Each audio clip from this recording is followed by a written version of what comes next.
On a bush block near Orange in central west New South Wales, John Lockwood cracks open his hives.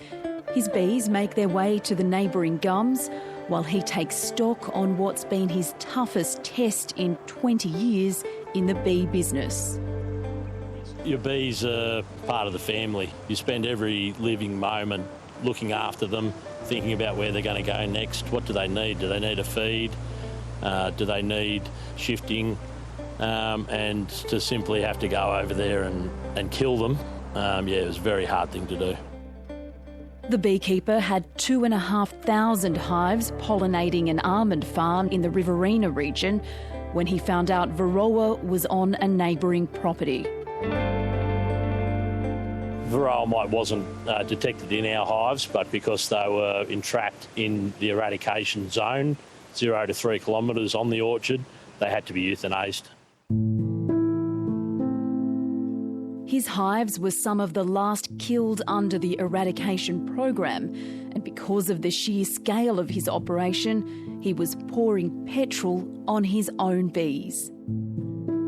Because it was such a large amount of bees, the DPI didn't have the manpower to come in and euthanise the hives themselves. My almond orchard needed to spray insecticides, so we had to send a crew of our own team over there to euthanise the beehives. And that's one of the hardest things I've ever had to do. Derek Seam's bees were also doomed. The third-generation beekeeper spent a decade building up his hive numbers to make it a viable operation. To try and grow through the fires, the floods, the droughts, and to finally build up to a good enough number to call it a commercial-sized business, and looking to reap the rewards in the coming years. So, we really did throw all our eggs in that basket. His hives had tested negative to varroa, and in August, Derek Seam trucked his 1,000 hives 1,000 kilometres from his home in Kempsey to almond orchards in the Riverina.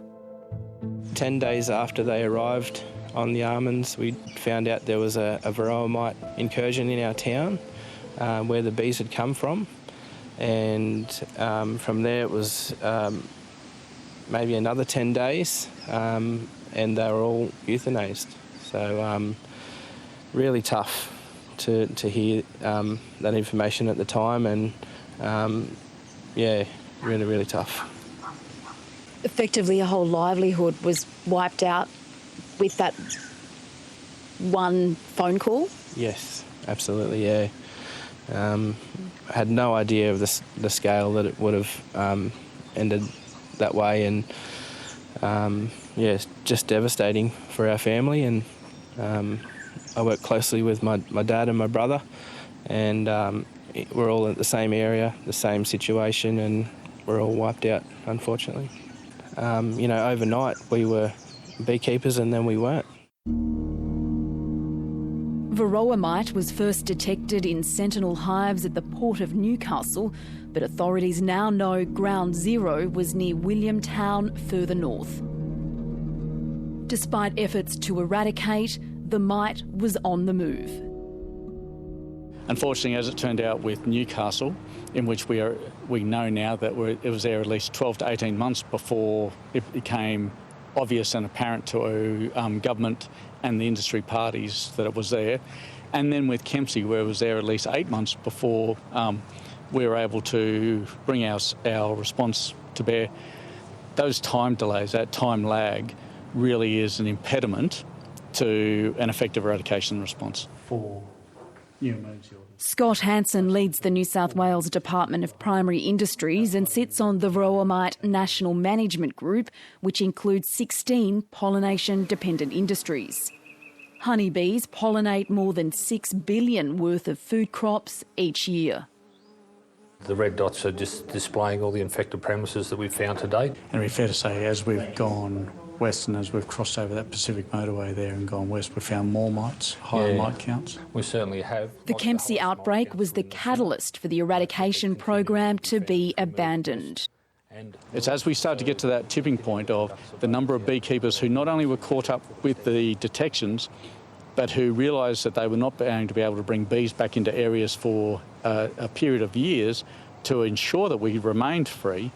That was where we started to lose support. And when I say support, that's where we also started to lose confidence about the ability to actually eradicate. New South Wales is home to 45% of Australia's beekeepers, but according to the DPI, there was patchy industry compliance in undertaking varroa testing. We obviously had, at less than half of the registered beekeepers undertaking the alcohol washes and the time frame that's required. That's a significant disadvantage to any eradication campaign.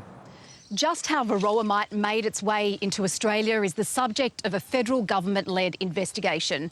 Police officers have executed several search warrants after tip-offs that live bees are suspected to have been illegally imported. Beekeepers say compensation has been inadequate and want answers on why the eradication strategy didn't work. We didn't do anything wrong. We've been treated not very well, to be honest. But it'd be great to find out just how it got here and the history of it. There's lessons for businesses, there's lessons for government, for researchers, and also for individual beekeepers to realise that, they are really critical to the movement of this pest and disease, for any pest and diseases. Academic Cooper Shooten has worked with beekeepers in the Pacific who have lived with varroa mite for decades. He's also an amateur beekeeper. There's so much that we could be learning from other countries overseas. They've been managing this pest problem for a long time. It's not the end of the industry. There's lots of beekeepers out there that have got viable businesses, and Australia will remain that way as well. What is really clear is that we'll probably see about a 50 to 60% reduction in hobbyists and semi-commercial beekeeping operations. While native stingless bees are safe from varroa attacks, the pest is predicted to sharply reduce the number of feral European honeybees. We'll lose about 95% of the feral bee population, and the feral bees are actually supporting a lot of horticultural growers in that they provide a free pollination service. Does it spell the end of backyard beehives? It's probably going to get rid of a lot of lazy beekeepers that think that they can just stick a beehive in a paddock and expect it to be healthy, happy and productive. That's just not how beekeeping works these days. But there's a lot that beekeepers can be doing to try to manage the mite. Keeping a close eye on potential mites is the first step. One non-lethal option is testing using a sugar shake. Shake this around for about 30 seconds. So this is a method that we were using in Fiji and Papua New Guinea because it's pretty much free. Everyone has access to water and detergent and a jar. We're looking under here, and what you're looking for is a tiny little red dot the size of a sesame seed. It's actually one of the largest ectoparasitic mites in the world relative to their host. So for you and I, it'd be like having a dinner plate-sized tick on your back, which is not a lot of fun. But they'd be very easy to see in there if they were in that colony. Alcohol or soap wash are both considered reliable and sensitive measures. Doing the soap wash or the alcohol wash for about 30 seconds is probably the best way to retrieve the most amount of mites. Now, that's all pretty clear to me. Miticide strips containing a chemical lethal to the mite are now available to varroa-affected beekeepers. Yeah, so you'd be putting these in here if you were reaching that threshold of about 5% mite infestation. Commercial suppliers are now permitted to import and sell select varroa treatments. Also really important that we take these strips out after 6 to 8 weeks, because otherwise you've got mites in there that have been exposed to a little bit of chemical but not enough to kill them, and that's what causes resistance issues.